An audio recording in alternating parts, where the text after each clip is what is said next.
Hey, what's going on, guys? I know it's been a while, but as you can see, I'm in college. This is my dorm room. So naturally, I've been pretty busy, getting some work done, and haven't been able to just willingly, on a college budget, can't just spend money everywhere on records, unfortunately. But over the past couple months, I have picked up a few things, and then a couple more things I've picked up got sent to my house. So I have not been united with those yet. They're waiting patiently in my bedroom. But I have made a couple trips into Baltimore and picked out a few things. So I guess I'll show those to you. First and foremost, though, I did get my Blake sleeves, which are fantastic. They look great. So I was really happy to get those. Thanks again, Blake, if you haven't heard it enough. These things are fantastic, and yeah, definitely really happy to get these. And it's really cool to have something that's part of this vinyl community, implemented into my collection, as I'm sure everybody else feels as well. It's just a really cool thing. Really makes it feel like a community, and that's pretty neat. So you'll see that I have them on these records, so I can kind of keep them displayed without them getting all dusty. Otherwise, I'd probably have them stuck in the box or in the bag that they came in, just to keep dust from getting on them.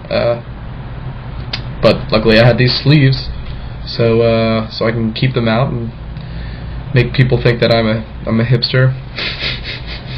Oh man! All right. So anyway, this first one. This is the Shins, "Wincing the Night Away."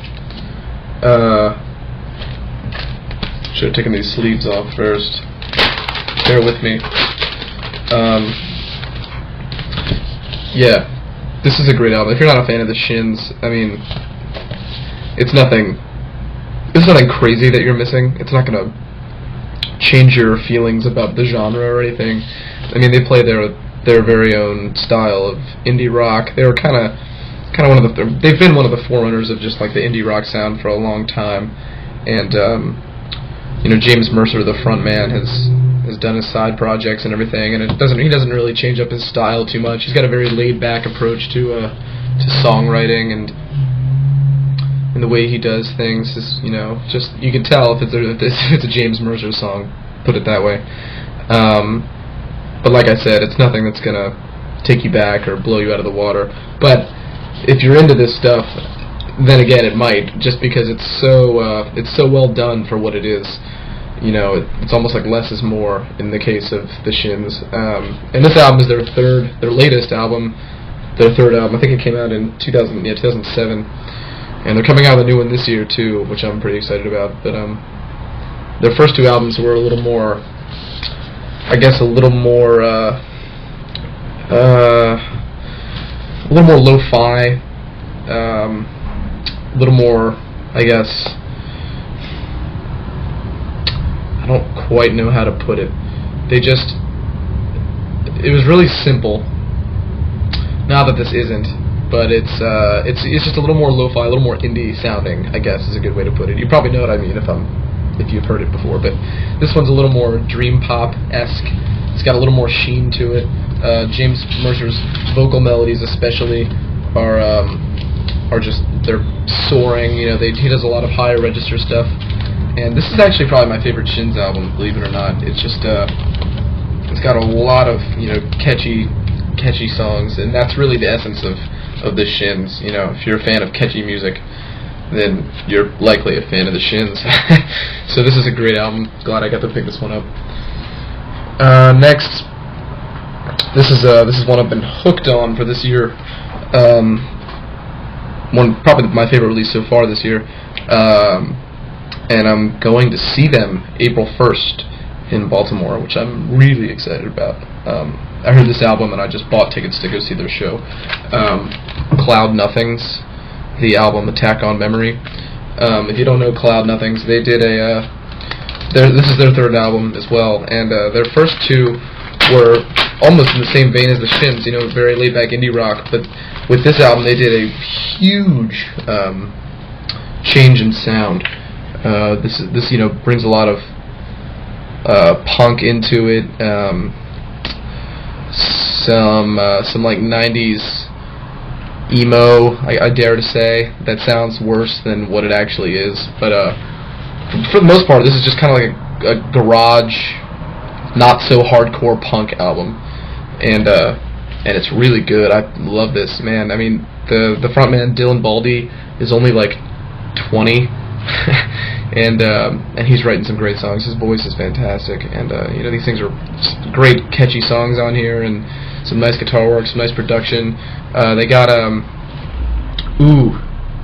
Steve Albini, to do the production, and it's great. So this is a good album. If you haven't checked this out, and if any of those labels that I said intrigue you, this is definitely worth checking out. So that was a nice little underground find that I picked up on. And then lastly here, this probably comes to no surprise, this needed to be picked up at some point. The Black Keys' El Camino. I found this in Baltimore for a pretty nice price, better than even like Amazon and stuff.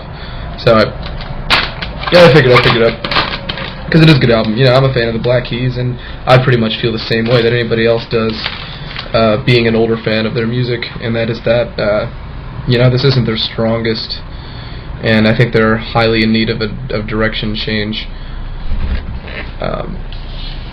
But that's not to say that this is a bad album, because it's not. It's got a lot of good stuff. I think my thing of the Black Keys, my favorite albums from them are Magic Potion and Thick Freakness. Those things are just, those two albums are amazing. They're amazing. It's kind of cool.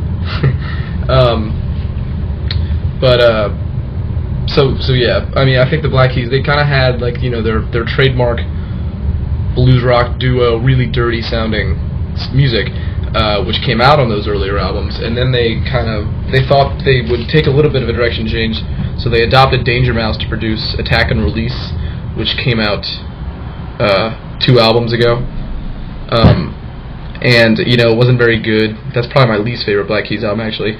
They really just didn't pull it off. I think the production style and the songwriting, they tried to adapt the songwriting to the production style, and it just really didn't work out. And so they made Brothers, their last album, which came out in 2010, and they only had Danger Mouse produce 1 song, which was Tighten Up, which was actually really good. And then the rest of the album was self-produced, and it was definitely a step up.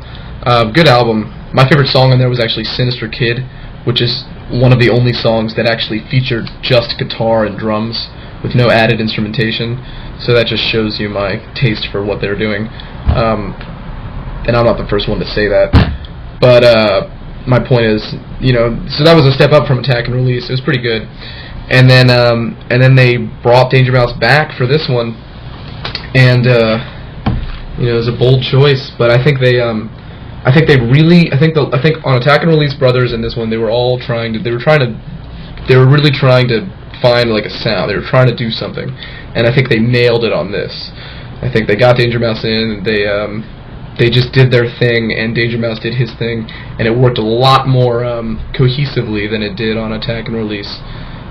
So I think this is kind of what they've been shooting for the last few albums, and this is finally it. So I think this is the best of their last few, but again, it's still not quite. It's just not what they used to be. But at the same time, I do respect them for changing a bit, but they're just not changing. A, they're not changing enough, and B, they're changing in a way that's not as good as if they were just recycling their old material. So it's kind of a strange situation, but you can't not like the Black Keys. I mean, if you're into that kind of music, I mean, they really are putting out some nice stuff, and it's nice to have that kind of a revival in today's musical world. There aren't too many of them, and so it's nice to see them kind of going a little bit mainstream and bringing some good music to the foreground of music today. So that's it. I'm looking forward to the arrival of Derek 3, and some other things that I've ordered, so I'll probably show those to you guys when they arrive. But thanks for watching, and I will talk to you guys soon. Thanks.